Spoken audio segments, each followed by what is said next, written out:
Here's the pitch. Pokémon Legends. ZA is the first mainline adjacent Pokémon that actually feels like the anime you grew up imagining, not just the turn-based abstraction we've all accepted. Real-time battles, a city that lives around you, characters with actual arcs, and a loop that rewards curiosity over checklist tourism. But does the experiment hold when you zoom in? Mostly yes, and it's the mostly that's going to split the room. Let's set the board. ZA locks the entire game to Lumiose City 5 years after XY, and that constraint is the design thesis. Instead of dead-air open fields, you get dense blocks with wild zones threaded through streets, rooftops, and sewers. Your trainer is finally an adult with bills and friends instead of a wandering prodigy. And the nightly cadence of the ZA Royale ranks the city's energy like a local sport, all while rogue mega evolutions burst in like raid alarms. The payoff is a Pokémon that knows what it wants to be. Intimate, civic, sometimes goofy, and surprisingly thoughtful about people and creatures sharing space. On the combat side, the shift is seismic but respectful. You still care about types, status, and team roles, but you issue moves on cooldowns in real time while positioning your trainer to bait attacks, peel aggro, or line up AoEs. Short-range moves snap out quick but risk chip damage.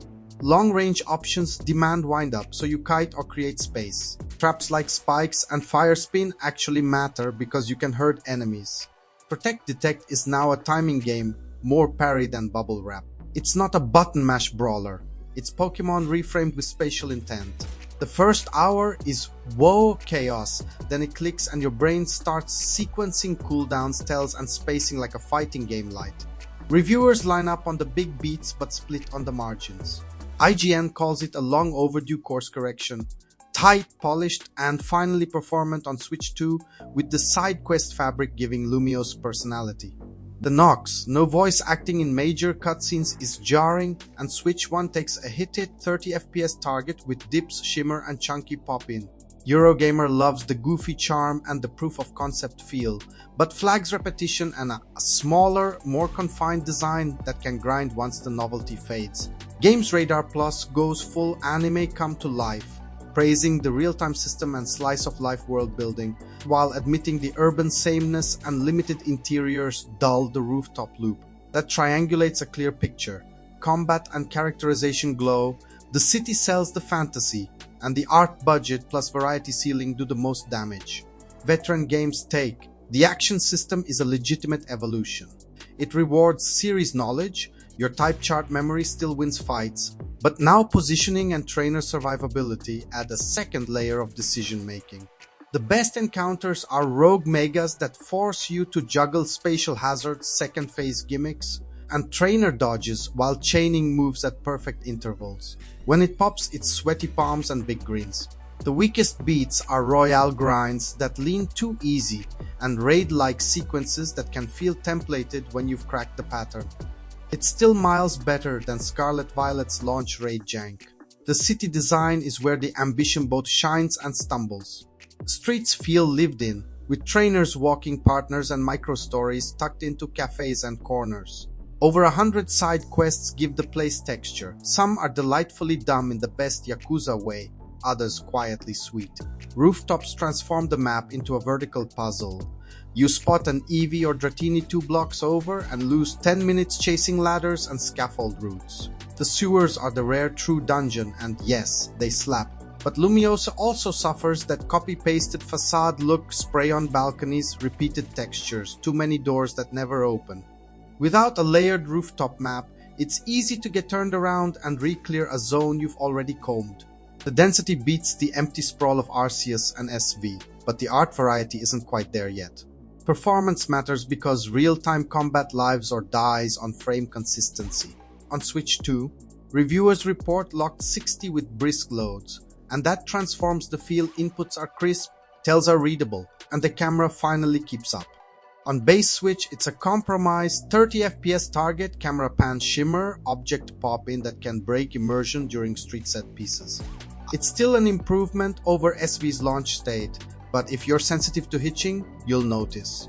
The silver lining is that the game's smaller scope helped the studio polish the pieces that used to crack under scale. Story? Don't expect a mature epic, but do expect a cohesive arc with a civic heart. Your friend group actually shows up, helps, bickers, and grows. The game prods at questions about who a city serves when humans and Pokemon collide, sometimes breezily, sometimes with unexpected bite. It lands on compassion over conquest, and for once Pokemon's humor returns with timing and charm. Quick spoiler in 3, 2, 1. AZ threads back in from XY. Rogue Megas aren't just power-ups but story drivers, and the corporate smile behind the ZA Royale isn't purely benevolent. Spoilers over. It's not lore dump heavy, but it gives Kalos a pulse again. Progression is the one system that trips over itself. The Royale's rank treadmill is thematically fun but rarely difficult, and the game occasionally catapults you multiple tiers for pacing, which cheapens the climb. Wild zones are snackable, which is great, yet some cap out in 5 minutes, making them feel like errands rather than ecosystems. The research task rewards, TMs, and shiny incentives keep collectors engaged. But if you want gym arc escalation, this loop is more neighborhood league than championship circuit. That's the trade, intimacy over grandeur. So who is ZA for? If you want Pokemon's warm core with modern action and a sense of place, this is the one you've been waiting for. If your heart yearns for region-spanning adventure with dungeons, set-piece, gyms, and visual variety that keeps surprising you every hour, ZA will feel like a polished pilot for a bigger show. And if you're on Switch 2, it's easy to recommend. On Switch 1, it's better than before, but not invisible. Here's the payoff if you're deciding where to spend your time and money. ZA nails feel. The combat reads and responds the way a 2025 Pokemon should. The city sells the fantasy of living with Pokemon better than anything before. The writing clears the series' low bars and even aims higher. The ceiling. Visual sameness, a Royale loop that lacks bite, and a raid template that could use more spikes. But when the camera swings wide, the music swells, and your Meganium shoulder checks a Rogue Mega out of a bullet hell pattern while you thread a dodge between projectiles. Yeah, that's the dream we were sold. If this kind of no BS deep dive is your thing, hitch a ride with Veteran Game and hit subscribe. If you're nodding or fuming, toss a like so this take survives the algorithm, and drop your build, starter pick, and Rogue Mega horror story in the comments. Final verdict. ZA is the best 3D Pokemon experience to date on pure feel and cohesion, with enough rough edges to keep the debate spicy. Your turn, did Game Freak finally stick the landing? Or is this just a brilliant proof of concept begging for a bigger sequel?